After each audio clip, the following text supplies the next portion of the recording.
Breaking news tonight on Connecticut's news station. A search just ended for a home invasion suspect considered armed and dangerous. The latest details from police about the search. Also, tech experts are raising more concerns about the rise in artificial intelligence. We're hearing from one Connecticut professor about the benefits and the problems ahead. What's the best and the least violent way to take care of this, where we don't escalate it beyond what it needs to be? And in a special report tonight, we'll show you how one class is teaching officers how to de-escalate situations while learning street survival. Breaking news now on Fox 61, Connecticut's news station. And we begin tonight with the search ending for a home invasion suspect considered armed and dangerous. Good evening, I'm Jen Bernstein. And I'm Ben Goldman. Thanks for joining us here at 10 tonight. That suspect was wanted in Manchester, and after hours of searching, he was found in Wyndham. Let's go right out to Fox 61's Gabby Molina tonight. She's been following this story for us all day. She joins us live from Manchester Police Department with the very latest. Gabby.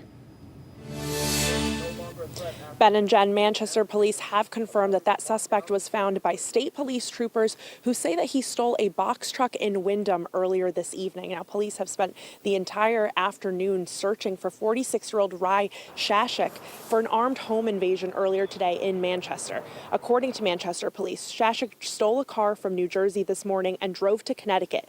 Police say he broke into a home at the Oak Grove condo complex off of Oakland Street and held a resident against their will. The homeowner showed up and saw what was happening and was able to run to a neighbor's house for safety after the suspect chased her. That prompted an hours-long manhunt for Shashik, in which people in the area were asked to stay indoors, and a nearby elementary school was placed on lockdown. Now, this evening, state police troopers in Wyndham say they responded to a larceny on Wyndham Center Road. Troopers saw the suspect drive off in a box truck. That truck was found, but the suspect had run off. He was eventually found on Jerusalem Road, where there's still an active scene. This hours-long search left many people on edge, while his whereabouts were unknown. Right near our backyard, it was kind of weird. Like, nothing like that has really happened here before, where there was like a guy running around with a firearm and people were like scared. I just locked my doors, make sure all my windows was closed, because like you never know, they could try to attack anybody. Now, again, that search has ended. We're going to continue to follow this closely, and as soon as we get more new information, we'll be sure to pass it along to you. Live in Manchester, Gabby Molina, Fox 61, Connecticut's news station. Gabby, thanks. We're also following breaking news from Texas tonight, where authorities have captured the man accused of killing 5 of his neighbors last week. This after a days-long manhunt for that suspect. Fox 61's Brent Harden is in the breaking news center with the newest details from authorities tonight. Brent. Jen and Ben, officials spent days chasing down leads on this suspect's whereabouts and finally caught up to him earlier today following that violent mass shooting. 38-year-old Francisco Oropeza is now in police custody. Authorities say he shot and killed 5 of his neighbors in San Jacinto County after his neighbors asked him to stop shooting his gun on his property because they had a young child who was trying to sleep. 3 adults, an 18-year-old male and a 9-year-old boy were all killed in the shooting. Authorities say the 5 victims were all shot from the neck up, calling it execution style. Investigators believe Oropeza used an AR-style rifle in the killings. He was reportedly taken into custody without incident by members of a special operations group of the U.S. Border Patrol. The FBI is giving an update on this breaking news as we speak, and we'll bring you any new details that come out of that press conference right here on Connecticut's news station. Here in the Breaking News Center, I'm Brent Harden. Ben, Jen, back to you. Okay, Brent, we definitely will stay on top of that story tonight. We want to turn to the forecast right now. Our damp and cool weather continues, but we do have some hope on the horizon. Yeah, there's light at the end of the tunnel here. Chief Meteorologist Rachel Frank joining us with a rainbow behind you. Hi, Rach. Yeah, it was a beautiful finish to the day in some areas. As the rain was departing, a rainbow observed here from Brian LeMay in Enfield. The real light at the end of the tunnel is going to be this weekend. We're going to continue to see a lot of clouds, some sunshine in the days ahead, and occasional showers. Although I think most of the time will be dry in the coming days, and occasionally you'll be dodging a few raindrops. Taking a look at the radar tonight, we had a drier push of air, so we're not concerned with rain overnight.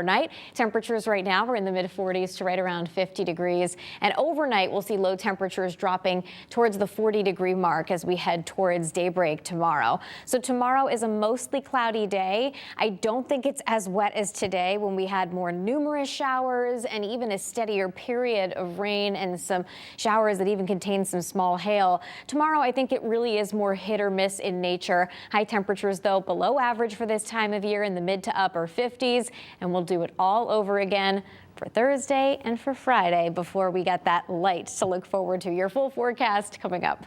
See you in a bit, Rachel. Thank you. Right now at 10, police have arrested a man in connection with a deadly crash in South Windsor that happened back in September. Alexander Harb is accused of taking an illegal turn in his tractor trailer and killing a 24-year-old motorcyclist. Police say he took an illegal left turn in front of Nathan Eberle's motorcycle.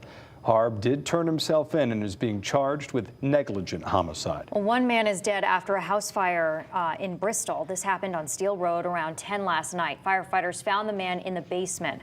He was taken to the hospital where he later died. Another person living there did get out safely. Bristol firefighters are looking for any witnesses or information as they figure out how the fire started. A police chase ended in East Hartford after starting several towns away in Willimantic. Police say the suspect at the center of it all is accused of stealing thousands of dollars of merchandise from a store. It all happened overnight at Napa Auto and Truck Parts on Route 66, just a few blocks away from Wyndham Recreation Park. A box truck rammed into the entrance before the suspect is seen filling it up with merchandise. A gentleman with a box truck thought there were things inside that belonged to him that really didn't belong to him. So he took out our door, our sign, and he started loading stuff up. Lyle Salisbury of Danbury was eventually arrested about a half hour away on Route 2 in East Hartford near the Riverside Drive exit.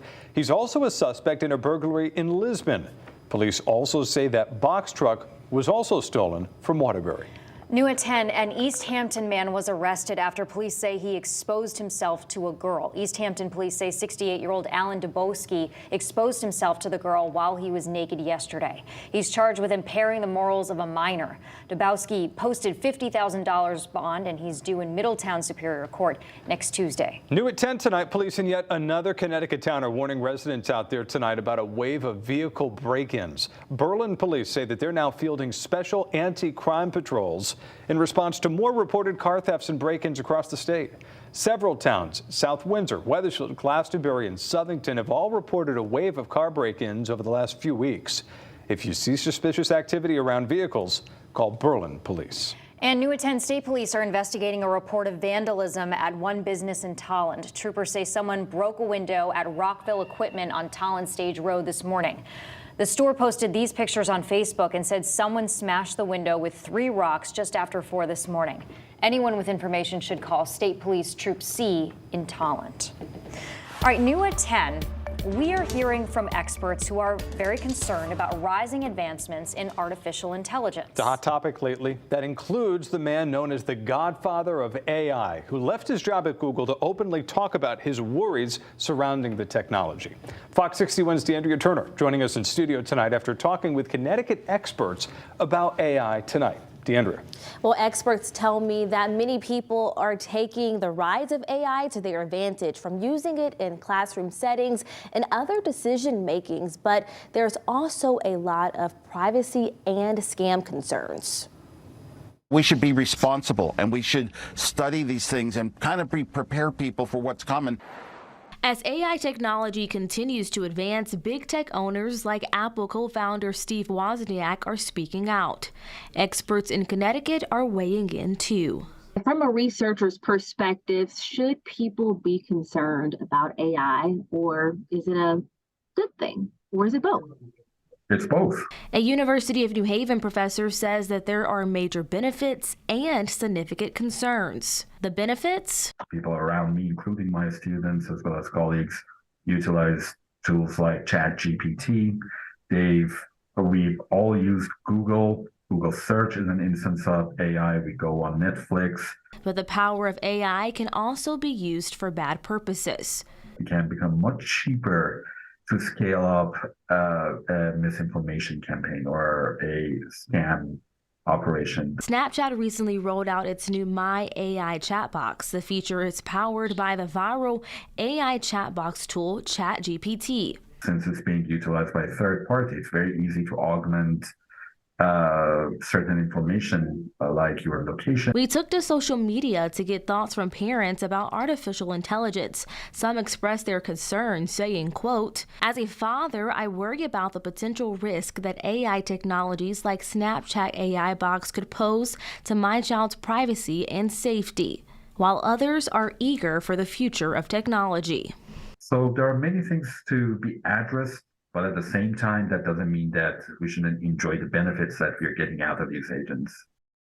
Well, while many people are enjoying those benefits, the professor also says there are concerns about the over-reliance when constantly using these automatic tools to solve problems. So if people are going to use these features, they should balance on how much they do so. In the studio, DeAndrea Turner, Fox 61, Connecticut's news station. And it doesn't look like it's going anywhere anytime soon, DeAndrea. Thank you. In other news tonight, the closures continue for Bed Bath & Beyond. The retailer, along with its Bye Bye Baby chain, is shutting down across the country. It was announced today that all 120 Bye Bye Baby locations are shutting down nationwide after its parent company, Bed Bath & Beyond, filed for bankruptcy. That includes Connecticut's only location located in West Hartford. Meanwhile, hundreds more Bed Bath & Beyond locations are shutting down, including the final 2 in Connecticut in Simsbury and Brookfield. Gift cards, merchandise credits, and loyalty rewards will be honored through next Monday. Returns of anything bought before April 26 will be accepted through Wednesday, May 24th.